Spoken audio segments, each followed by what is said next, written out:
Pemirsa, kita akan bahas langsung bersama Ketua Bidang Dakwah dan Ukhuwah Muhammad Khalil Nafis yang hari ini sudah hadir di studio Grand Metro TV. Pak Ustadz, Assalamualaikum. Waalaikumsalam warahmatullahi wabarakatuh. Mas Iqbal. Apa kabar Pak Ustadz? Alhamdulillah. Alhamdulillah ya, mungkin tidak semuanya seberuntung kita lihat beberapa daerah dilanda banjir, terutama di Jawa Tengah. Kita lihat mereka juga aktivitasnya harus lumpuh, apalagi terjadi pada saat bulan Ramadan. Bagaimana kita harus memaknai banjir kali ini? Ini kan termasuk ujian dan cobaan ya Pak Ustadz? Ya, kita juga ikut prihatin ya, di tengah mereka berpuasa. Dan mungkin ada di antara mereka selain rumahnya juga adalah sawahnya barangkali, sehingga waktunya panen mereka juga rugi secara pertanian. Saya ikut prihatin dan mendoakan pada mereka mudah-mudahan diberi kesabaran dan diganti oleh Allah Subhanahu wa taala. Kita sebut dengan musibah sebenarnya, fenomena alam ya. Mungkin kita bisa menjadikan ini sebagai lebih dekat kepada Allah Subhanahu wa taala dan menyerahkan kepada Allah bahwa apa yang terjadi adalah bagian dari proses hidup di mana kita sebenarnya nggak punya kemampuan apa-apa, hanya kembali kepada Allah Subhanahu wa taala. Membangun optimisme bahwa dengan peristiwa seperti ini barangkali Allah akan memberikan nikmat yang lebih besar.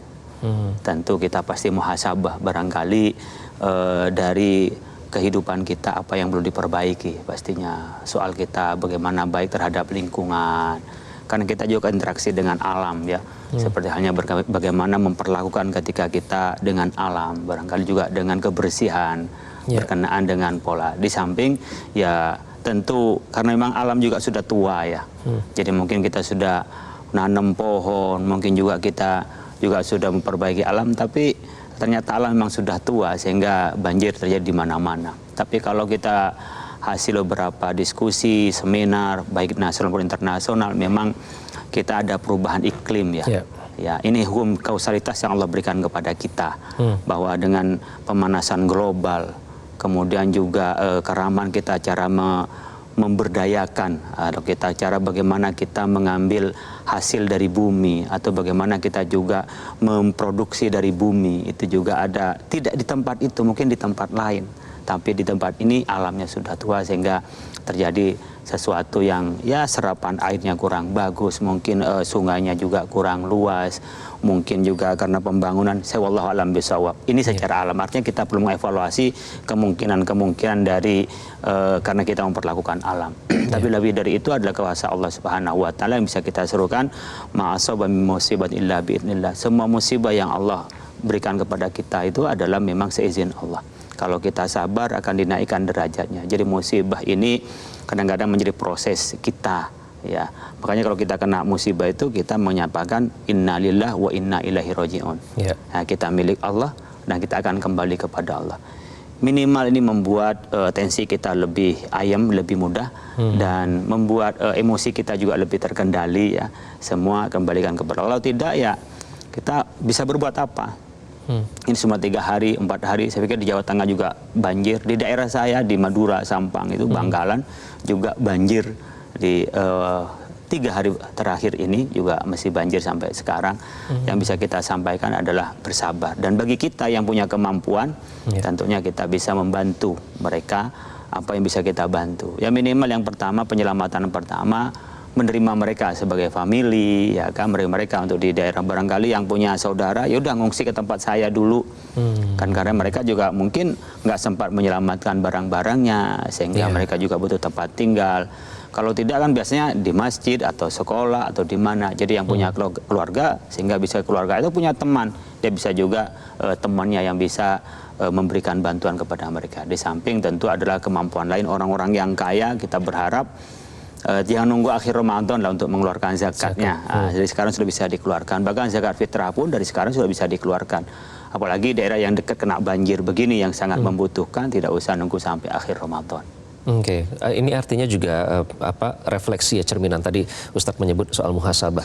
Artinya hubungan kita dengan alam, soal menjaga kebersihan juga menjadi perhatian tersendiri. Karena banyak yang mengatakan bahwa ini juga akibat membuang sampah sembarangan. Artinya setelah banjir surut, ini kita juga ada refleksi di situ bahwa kita harus lebih menjaga alam dengan baik. Iya, termasuk juga kebersihan pasti itu adalah bagian dari kita menjaga alam ya. Kadang-kadang kan tersumbatnya jalan air itu karena memang kita tumpuk dengan sampah-sampah gitu ya, itu ya. Tapi juga ada pembangunan juga Seperti halnya umpamanya pembangunan sampai mengecilkan sungai, atau memang dia dibangun di bawah lautan kan, sehingga air tidak mengalir ke laut tapi balik kan. Apalagi memang sekarang kan banyak tanah yang turun ya. Ya kalau kayak di Jakarta Cakung itu kan, atau di Priok kan sudah di bawah permukaan laut itu. Sudah mulai erop juga sudah ya. mulai erop itu. Jadi hal-hal yang seperti ini adalah bagian dari alam, dan kita nggak perlu nyalain siapa-siapa. Tapi mari kita benahin bersama ke depan bahwa fenomena alam ini ada hal yang memang perlakuan kita terhadap alam. Bagaimana kita dengan alam. Tapi selain itu juga mari kita perbaiki kepada alam, dan kita perbaikin kepada Allah Subhanahu wa taala. Yang bisa kita lakukan adalah dengan bersabar itu. Oke, jadi doa seperti apa Ustadz yang harus dipanjatkan teman-teman kita yang saat ini masih dilanda bencana banjir di beberapa daerah? Kalau Al-Quran mengajarkan idza asaba min musibatin, kalau kita kena musibah, maka kita membacanya innalillahi wa inna ilaihi rajiun. Jadi bukan kematian aja ya. Innalillahi wa inna ilaihi rajiun kan sering, wah kalau ada orang mati innalillahi wa inna ilaihi rajiun. Tidak, gitu. Enggak.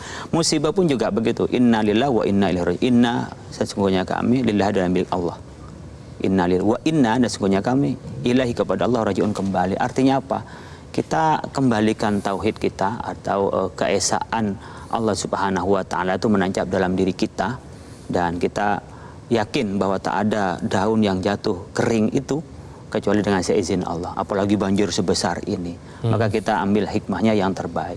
Ya tentunya selain kita menyerahkan secara tekad kepada Allah, ya banyak kita berdoa, bersolawat, istighfar. Karena kalau kita beristighfar itu yakin ini bukan adab. Jadi semuanya musibah itu kan bisa dua ya.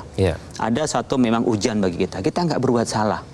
Mudah-mudahan adalah saudara-saudara kita di sana bukan karena berbuat salah, tapi diuji oleh Allah untuk kesabarannya. Nah, jadi saya sudah berbuat baik kepada alam, berbuat baik kepada Allah, tapi kok masih kena musibah ini. Nah, itu adalah ujian dari Allah untuk dinaikkan tingkat derajat kita kalau sabar. Tapi ada satu lagi musibah itu karena memang kita berbuat salah. Apakah berbuat salah kepada alam yang kita hitung dengan kausalitas, ada kita berbuat salah terhadap perintah Allah. Kalau bicara banjir kan banjir zaman Nabi Nuh paling besar. Dan di dalam riwayat-riwayat bahkan dijelaskan dalam Al-Quran, itu bukan persoalan alam, tapi persoalan adalah membangkang kepada Allah, kepada Tuhan. Tidak menerima terhadap misinya dari Nabi Nuh. Nah, jadi kalau kita refleksinya kan kepada zaman terdahulu, gitu, ada memang pola ini, ada musibah. Ya seperti banjir karena memang itu azab dari Allah. Ada musibah banjir ya memang itu ujian buat kita. Saya berharap ini adalah ujian kepada kita, tapi bagaimanapun menjadi refleksi bagi muhasabah, karena Allah memberikan hukum kausalitas pada alam kita, menjadi kewajiban kita semua. Karena kan begini sekarang, ya di Jakarta maupun di mana, kalau rumahnya kena banjir, itu dia kan bukan menyelesaikan dengan bagaimana banjir, tidak, tapi rumahnya ditinggiin agar saya nggak kena banjir.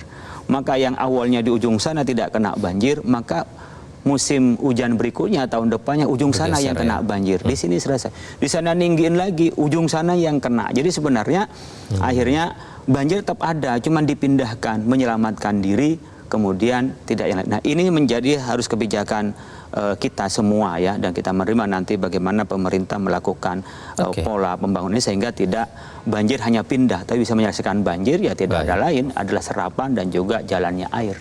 Oke, baik. Terima kasih Ustadz atas pencerahannya. Kita semoga harapkan saudara-saudara teman-teman kita diberikan kesabaran ya dan dinaikkan derajatnya. Jelajahi cara baru mendapatkan informasi. Download Metro TV Extend sekarang.